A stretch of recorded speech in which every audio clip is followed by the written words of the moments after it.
Nobody told the county clerk why the old tannery on Holt Road sat empty for 19 years.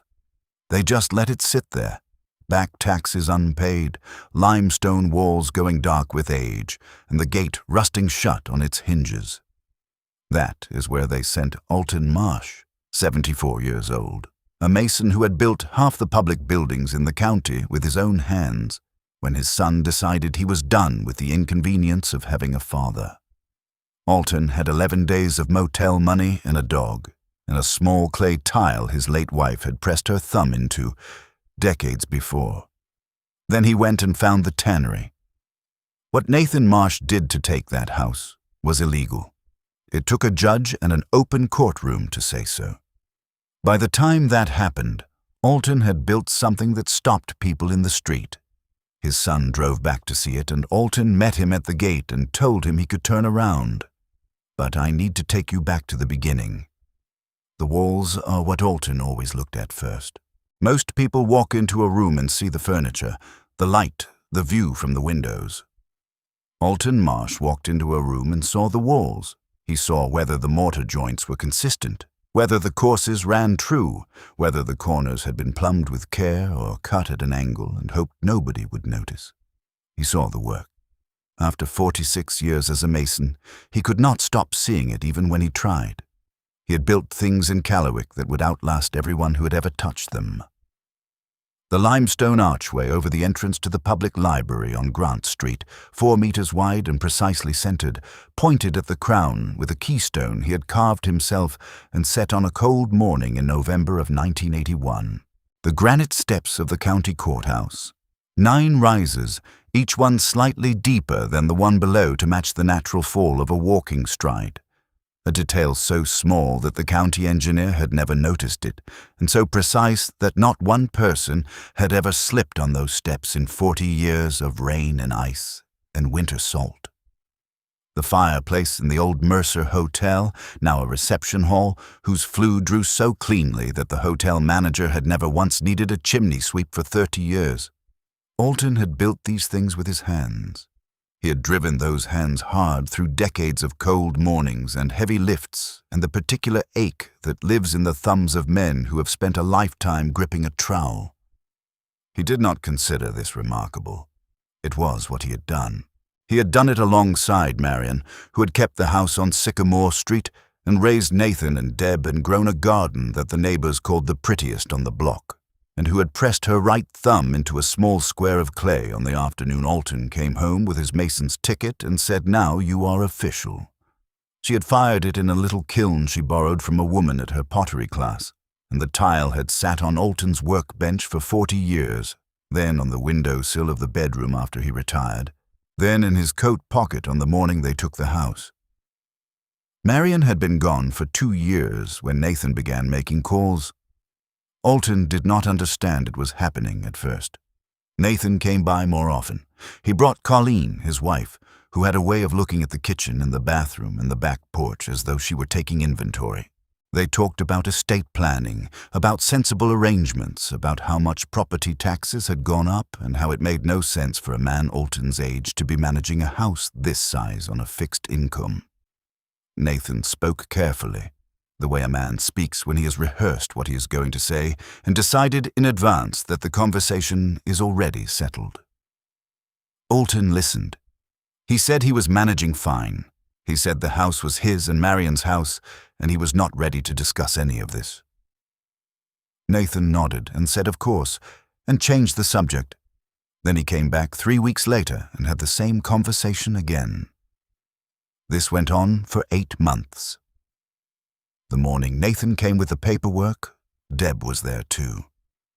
She stood in the kitchen doorway behind her brother with her hands folded in front of her and her eyes fixed on the floor, not on Alton, not on Nathan, on the floor.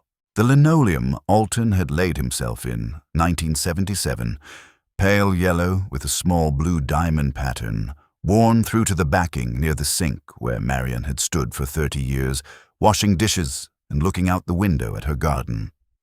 Deb looked at that floor and did not raise her eyes once in the 40 minutes they were there. Nathan explained the paperwork. "A power of attorney," he said. "Standard estate management." It would allow Nathan to handle the property on Alton's behalf, simplify things considerably. All it needed was Alton's signature. Alton said he wanted to read it. Nathan said of course and left it on the table and went to help Colleen with something in the living room, and Alton sat down with the document and read it 3 times, and what he read made his chest tighten in a way that had nothing to do with his heart. He put his pen down and said he was not signing anything today. Nathan came back to the kitchen. His expression did not change. He said he understood, and that a buyer had already made an offer on the house, and that Alton's signature on this document was really just a formality at this stage, because the transfer was already in process. Alton stood up from the table. He said, "What transfer?" Nathan said it calmly. "The way you say something to a person you have decided has become a logistical problem rather than a person." He said he had handled the sale. He said the money would go into a trust to cover Alton's care. He said there was a very comfortable assisted living facility in Renner City that had a room available, and that he had already put down a deposit. From the kitchen doorway, Deb turned slightly toward the window, away from both of them.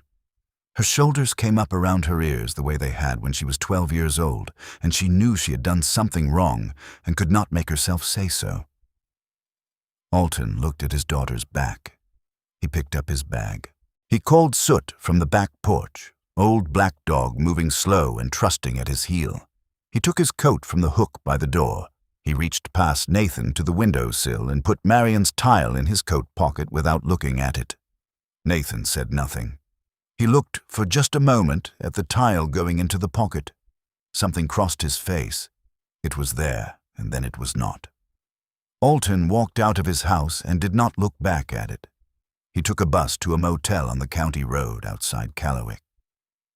$47 a night. Soot was not permitted, but Alton kept him quiet and close, and the woman at the desk let it go without discussion. He had $412 in his wallet.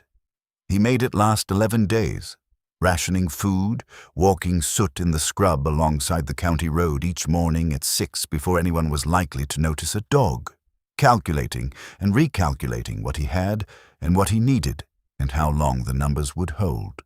They did not hold long enough. On the 12th day, he went to the county social services office and sat in a plastic chair for 4 hours and was told he qualified for temporary emergency housing, a room in a shared facility in Renner City, available in 3 weeks. He said he needed something now. The woman behind the desk looked tired and said she was sorry and gave him a list of shelters. He folded the list and put it in his pocket and walked back out into a day that was cold and flat and smelled like the first edge of winter coming. He had not built anything in 3 years.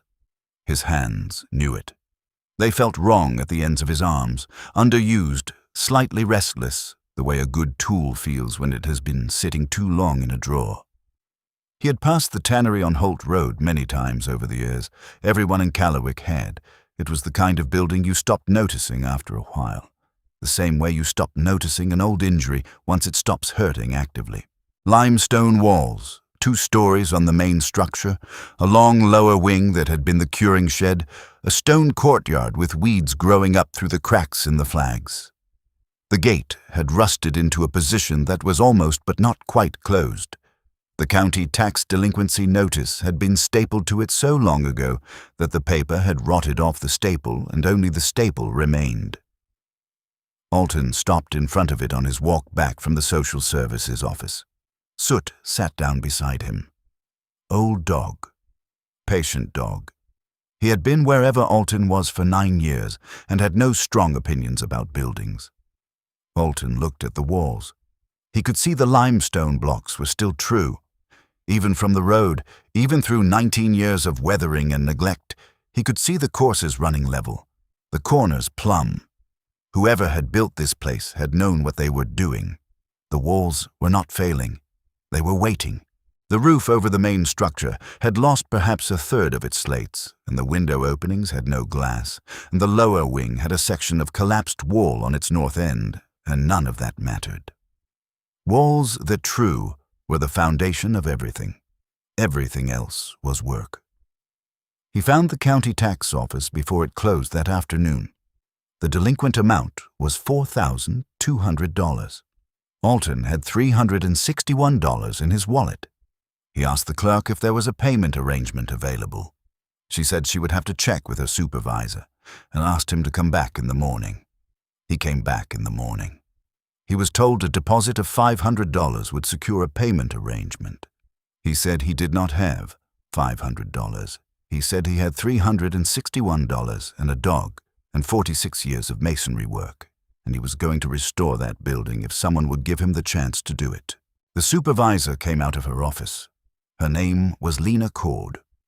She looked at Alton for a moment. She looked at Soot.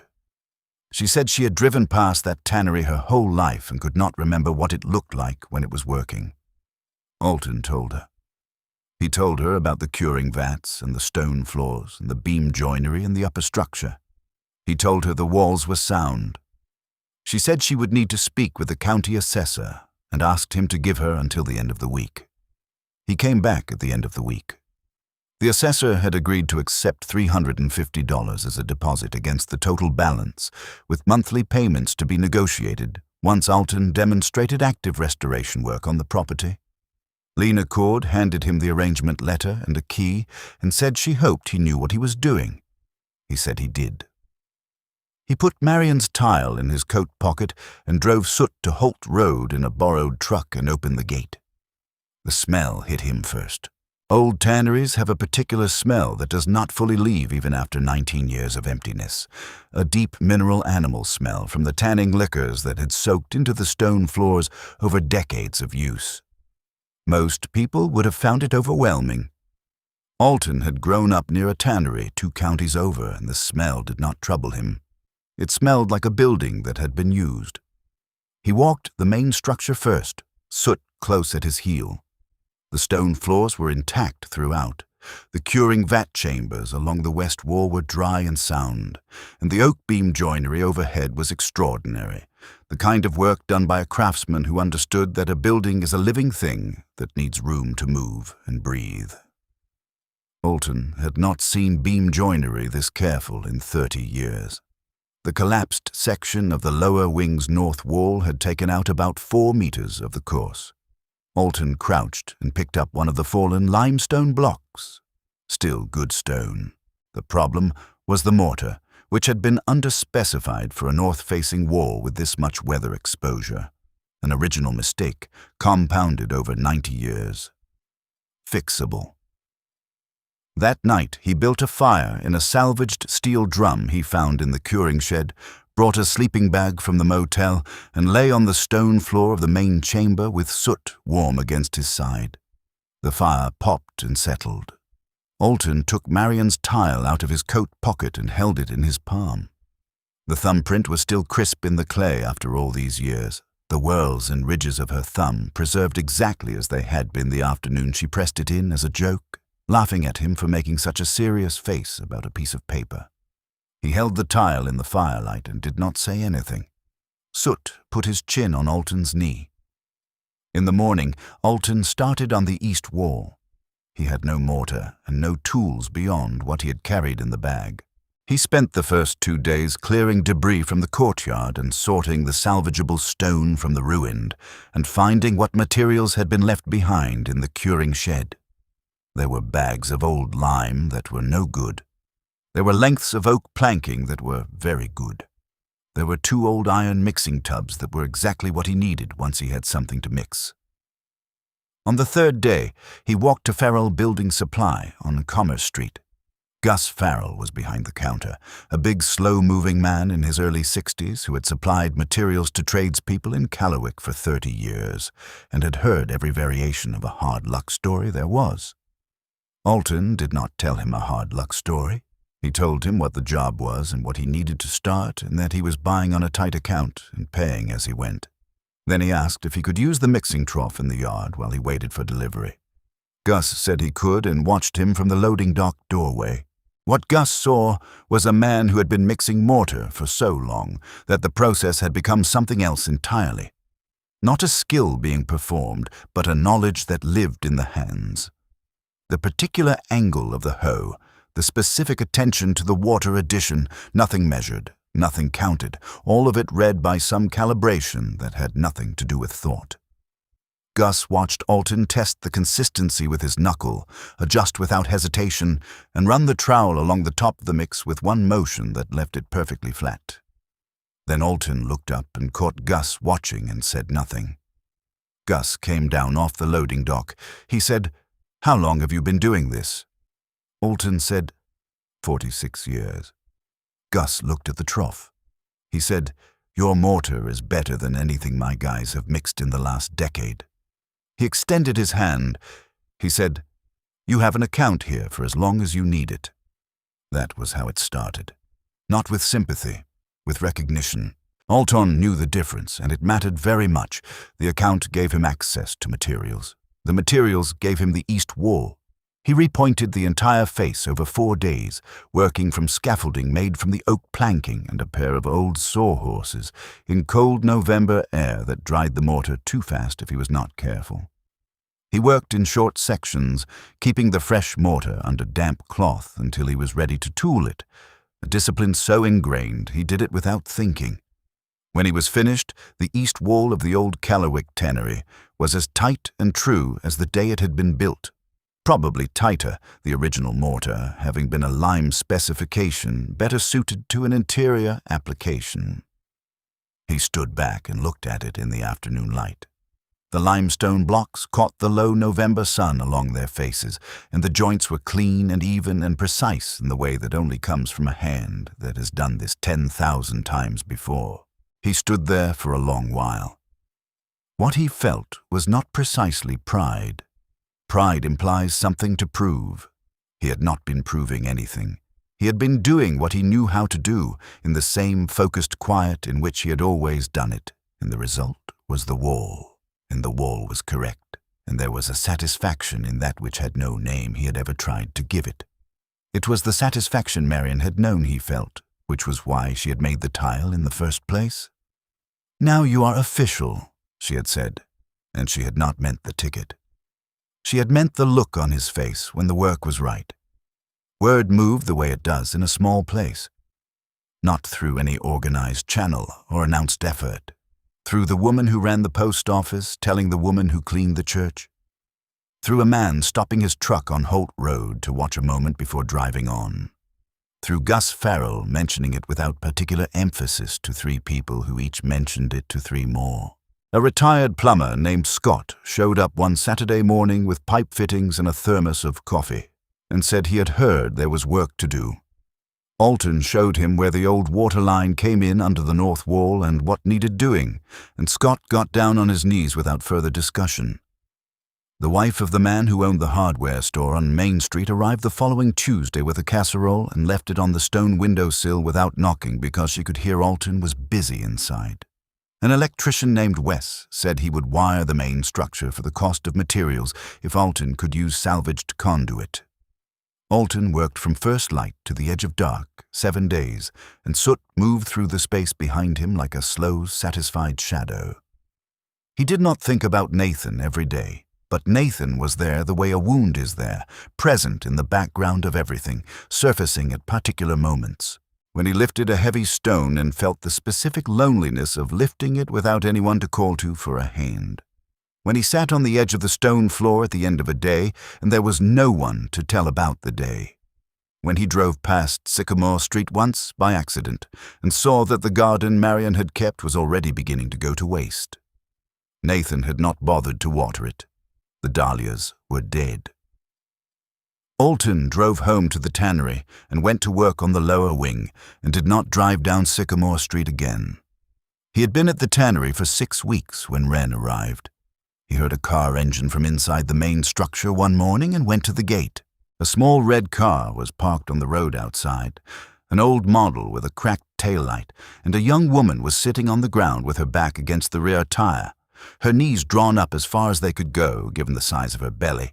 7 months along at a rough guess, her face turned up toward the sky with her eyes closed. She heard the gate open and looked at him. She did not look afraid exactly. She looked like someone who had run out of the energy that fear requires. Alton said, "Are you all right?" She said, "I have been sleeping in this car for 9 days. I'm out of money and the heater stopped working and I do not know what to do next." Alton looked at her for a moment. Then he pulled the gate open, wider, and said, "Come inside then." He gave her the one room he had fully finished, a south-facing space off the main chamber that had been the foreman's office, with a proper floor and a functional window, and a bed made from the best of the salvaged oak planking. He made no conditions. He asked no questions she had not volunteered. He brought her coffee in the morning and soup in the evening from whatever was in the pot, and she ate without ceremony and thanked him in a voice that sounded like someone who had not been thanked by anyone in a while and did not yet trust it. Her name was Wren. She was 22 years old, and she had come to Callerwick because she had a cousin here who had turned out not to want her. She did not elaborate on this, and Alton did not ask her to. One evening, about a week after she arrived, Alton was working on the window frame of the main chamber, fitting a reclaimed sash he had sourced from a salvage yard 20 miles south, and Wren came and stood in the doorway watching him. She watched for a long time. Then she said, "Do you want company or do you want quiet?" Alton said, "Either is fine with me." She came and sat on an upturned crate and watched him work. After a while, she said, "I used to watch my grandfather work in his workshop when I was small. He made things out of wood. I used to just sit there and watch, and it was the most peaceful thing." She paused. She said, "I have not thought about that in years." She did not say anything else for a long time, and Alton fitted the sash carefully, and they sat together in the afternoon quiet, and it was, Alton thought, one of the most companionable silences he had experienced in 2 years. Bernard Holt had been watching from his window for 6 weeks. His house was across Holt Road from the tannery, a small brick house he had lived in for 31 years since his wife Edna died, and left behind a quietness that had never fully lifted. Bernard had lived in that house for 31 years and had kept mostly to himself, which in Callerwick meant he was not unfriendly, but had nothing to offer anyone and knew it. He was 81 years old, and his knees were not right, and his social world had compressed to the point where a conversation at the pharmacy counter felt like an event. He had watched the smoke start from the steel drum on the second night. He had watched the scaffolding go up on the east wall. He had watched the woman arrive in the red car and not leave. He had watched all of this from his front window and eaten his breakfast and his dinner alone and listened to the sounds of work coming from across the road for 6 weeks before he could no longer stand being on the wrong side of the gate. He showed up one morning with 2 bags of groceries, oats and eggs and tinned tomatoes, and a block of cheese and a jar of the pickled beets Edna had taught him to make, and that he had never stopped making because it was the only skill she had given him that fit inside an apartment-sized kitchen. He knocked on the gate, and Alton opened it, and Bernard held up the bags and said, "I've been watching you work for 6 weeks, and I thought you could use some food." Alton looked at the bags. He said, "Are you any good at holding a level?" Bernard considered this. He said, "I held a level for my son-in-law once, and he said I was adequate." Alton pulled the gate open the rest of the way. He said, "Adequate is fine. Come in." Bernard stayed for dinner and came back the following morning and kept coming. He could not lift the heavy stone, but he could mix small batches of mortar and hold the line and keep Soot company and make a version of Edna's pickled beets that even Wren, who had not thought she liked pickled beets, ate with real enthusiasm, and he told stories. Long, careful, specific stories about Callerwick as it had been in the years when the tannery was still running. About the men who had worked there and what the building had smelled like when it was in use, about the summer the vat floor cracked and flooded the courtyard, and the foreman stood in 6 inches of tannin water in his good boots, refusing to acknowledge what had happened. Alton listened to these stories while he worked. They gave the building back its history. They made the walls mean more. On a Thursday evening in late October, 5 weeks after Wren's arrival, and 3 weeks after Bernard had attached himself to the project in the way of a person who has found the only warm place in a cold field, Alton served dinner at the table he had built from the best of the tannery oak. 4 planks, 8 feet long, mortised and tenoned at the corners, with the specific joints of a man who had spent a lifetime in stone but had learned early that wood and stone share the same logic if you listen carefully enough. He had made 4 chairs from the same stock, plain and solid, and not beautiful in any way that would draw attention. Wren brought the pot from the stove. Bernard poured water into 4 cups, because Alton had told him there would be 4, and Bernard had not asked who the 4th was. Soot lay under the table with his chin on Bernard's foot. They ate. They talked about small things. Wren said she thought the south wall of the foreman's office had a damp patch that was coming from outside, not inside, which was a different problem with a different solution. Bernard said he agreed. Alton said he would look at the exterior face in the morning. At some point in the middle of this conversation, Alton noticed that he could not remember the last time an evening had felt like this. Like a room that had been prepared for people and had been given its people at last. He looked at the table he had built, and at the pot Wren had brought from the stove, and at Bernard's careful old hands around his cup, and he thought about Marian's tile in his coat pocket on the hook by the door. He went and got it.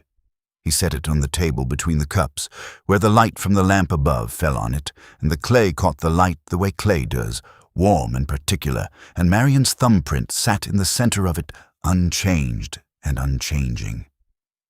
Wren looked at it. She said, "What is that?" Alton told her. She was quiet for a moment. Then she reached out and touched the edge of it with one finger, very gently, and did not say anything at all, and that was the right thing.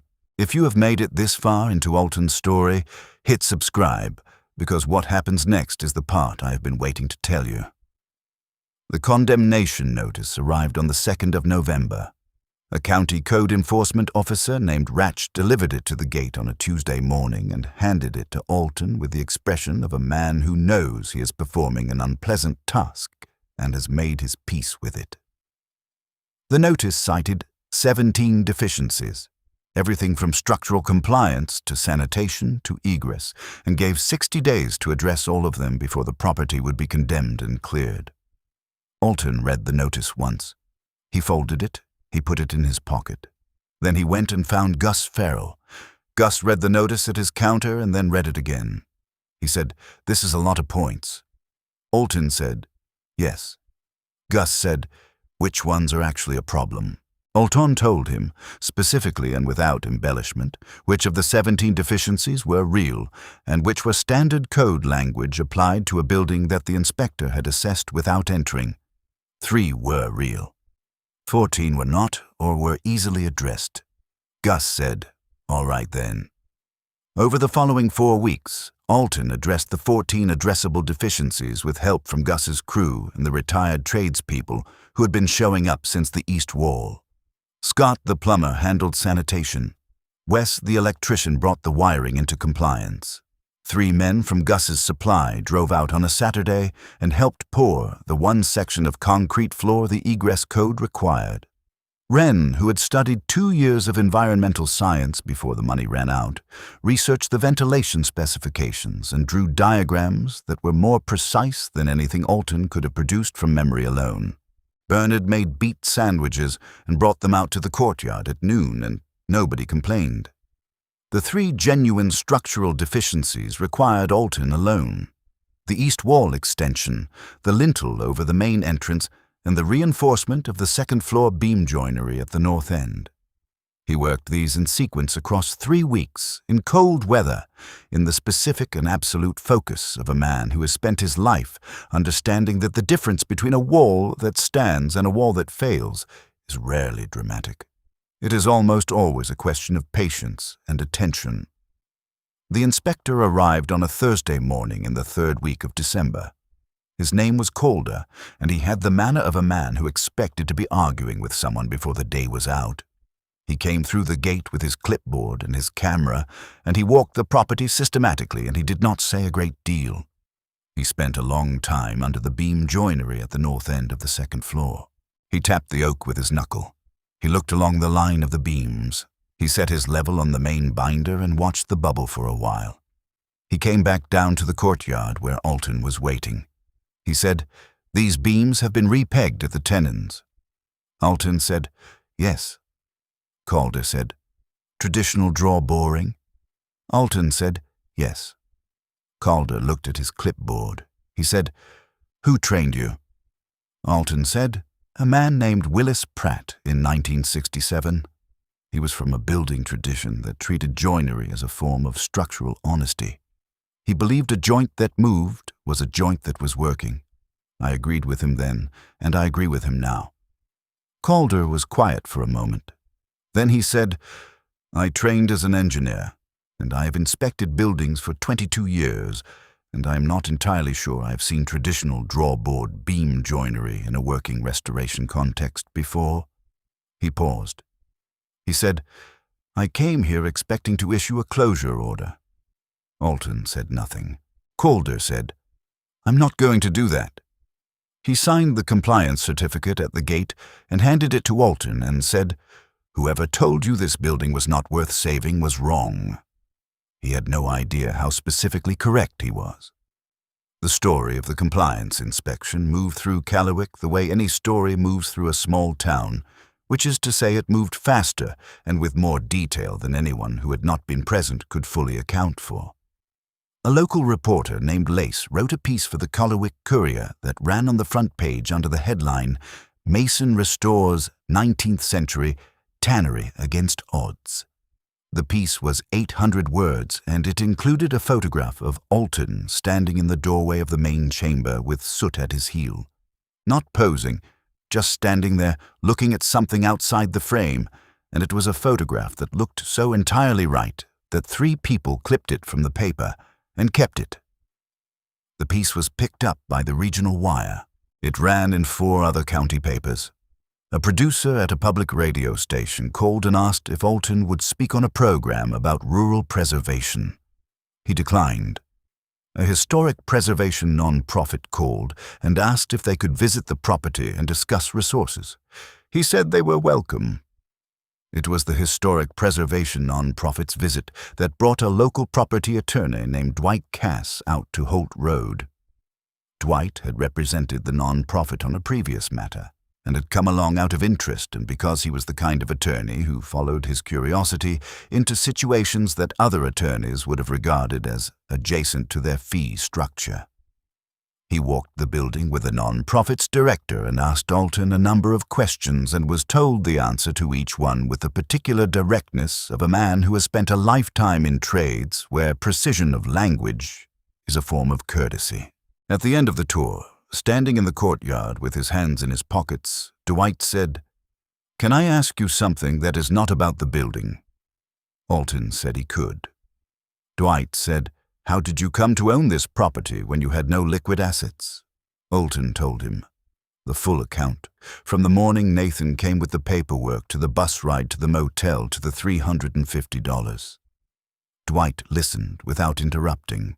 When Alton finished, Dwight said, "And this power of attorney your son used to complete the transfer of the family home. Do you still have any copies of documents from that period?" Alton said he did not. Dwight said, "I would like to file a request for county records if you will allow me to." He said, "I am not making you any promises, but there is something about that timing that I want to look at." He looked at it for 6 weeks. What he found, when he found it, was a document in the county transfer records that bore Alton's signature on a power of attorney, granting Nathan full authority over the Sycamore Street property. The signature was Alton's. He did not dispute this, but the date on the document was the previous spring, months before the morning Nathan had come to the house with paperwork he said needed signing that day. Dwight filed the suit on a Monday. He called Alton that evening and told him what he had found in the background search. He said, "Your son did not forge your signature. He used a real signature from a document you signed more than 40 years ago on an unrelated matter." He said, "That document appears to have been in the house records, which means Nathan found it in the house after your wife passed and held on to it and repurposed it to execute this transfer." He said, "The fraud is in the repurposing, in the deliberate misrepresentation of the date and the scope of the authority, Alton sat with this for a long time after the call ended. 40 years. Nathan had found that document in a box in the house at some point after Marion died, and he had looked at Alton's old signature and decided it could be made to serve a purpose, and he had held on to it and waited until the moment was right. The planning of it, the patience of it, the particular coldness of a son who can look at his father's handwriting from 40 years ago and see a tool. Alton did not call Nathan. He had not spoken to Nathan since the morning they took the house, and he did not intend to until he was required to. The case came to hearing in March. Alton sat at one table. Nathan and Colleen sat at the other. Nathan was dressed carefully. Colleen had her hands folded on the table. They did not look at Alton. The county clerk read the power of attorney into the record. She read the date. She read the name of the unrelated commercial transaction from 43 years prior to which Alton's original signature had been attached. She read the specific misrepresentation of scope, the language claiming authority over the residential property on Sycamore Street that the original document had never mentioned or granted. The courtroom went completely silent. The judge looked at Nathan for a very long time. Long enough that Colleen shifted in her chair. Long enough that Nathan's hands, folded on the table, became something he appeared to be concentrating on holding still. The judge voided the transfer in its entirety. He awarded Alton a sum in damages that Dwight had calculated as fair and that Alton had not expected, a number he would not have named himself, enough to secure the tannery's future without further worry. He noted in his written ruling that the conduct represented a deliberate exploitation of the trust inherent in a parent-child relationship, and that the court took an extremely dim view of such exploitation, regardless of the defendant's presumed financial motivations. Alton walked out of the courthouse and stood on the granite steps he had built in 1987 and felt the cold March air on his face. Dwight came out beside him and said, "What do you want to do now?" Alton said, "I want to go home."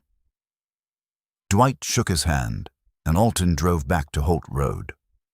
Wren was 8.5 months along by the time the verdict came in.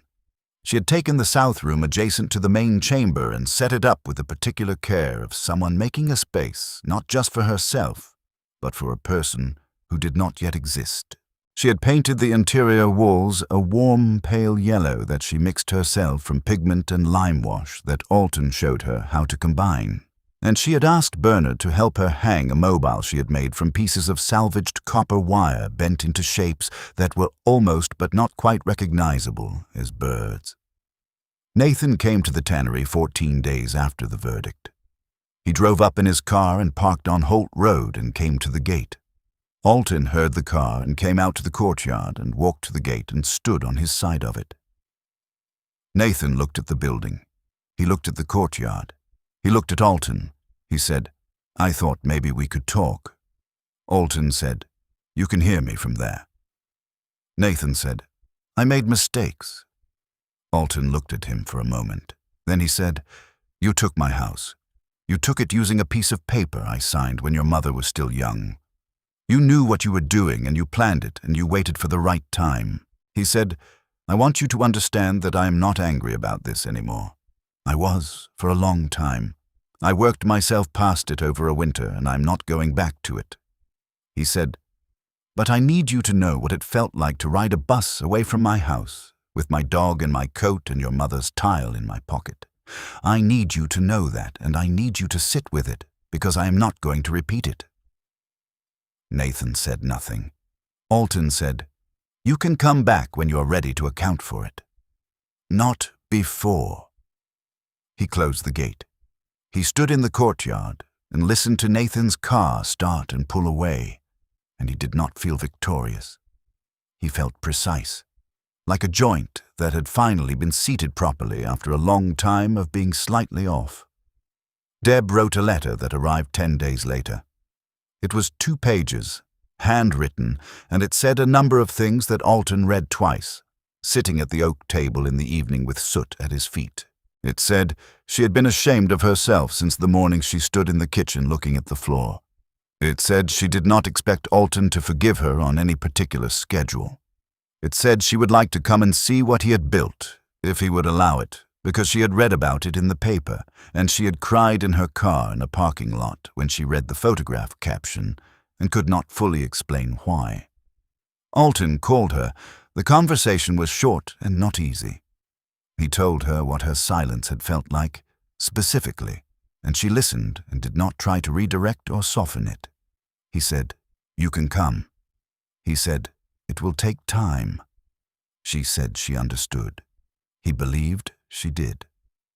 Wren's daughter arrived on a Tuesday in April. She came quickly in the early hours, and Alton had driven Wren to the hospital in Gus's truck at 2 in the morning, and Bernard had stayed at the tannery with Soot and had been awake when they came back just after sunrise with a person who had not existed the day before.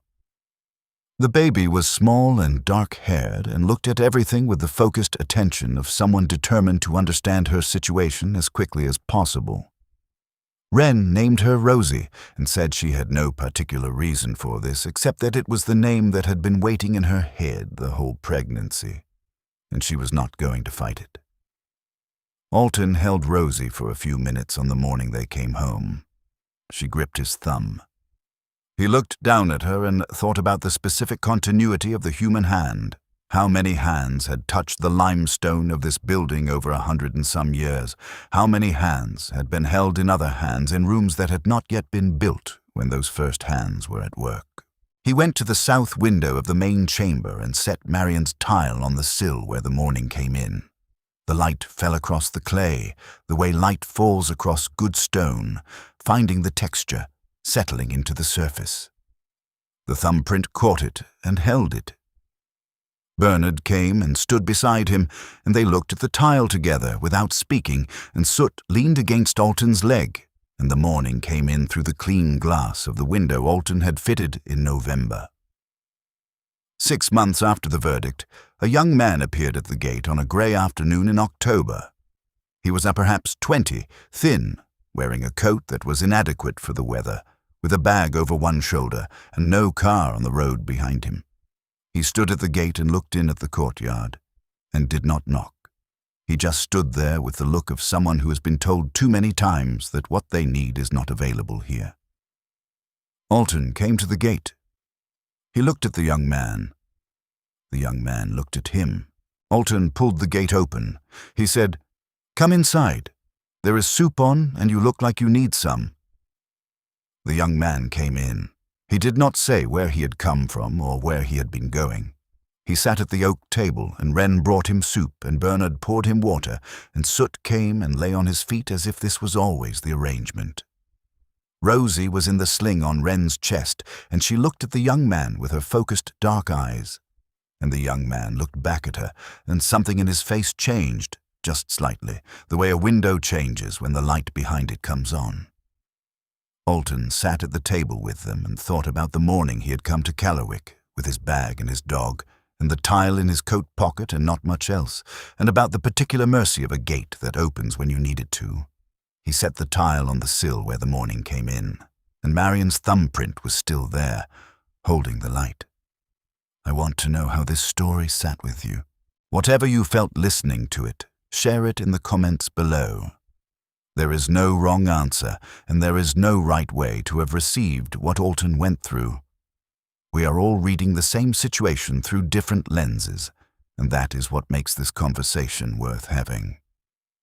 Tell me where you are watching from today. I want to know the geography of this community, where you are when you press play and let these stories come into your evening. It matters to me. And I have one more question for you, one that this story put in my mind and I cannot quite put down. Has someone in your life ever held on to something, a memory, a grievance, a document, a moment from your past, and waited until the right time to use it against you? Or on the other side of that? Have you ever held on to something longer than you should have and understood, only later, what that holding had cost the other person? Leave it in the comments. I think this community has more to say about that than most. Thank you for staying all the way through. The next story is coming soon, and I believe it is going to stay with you.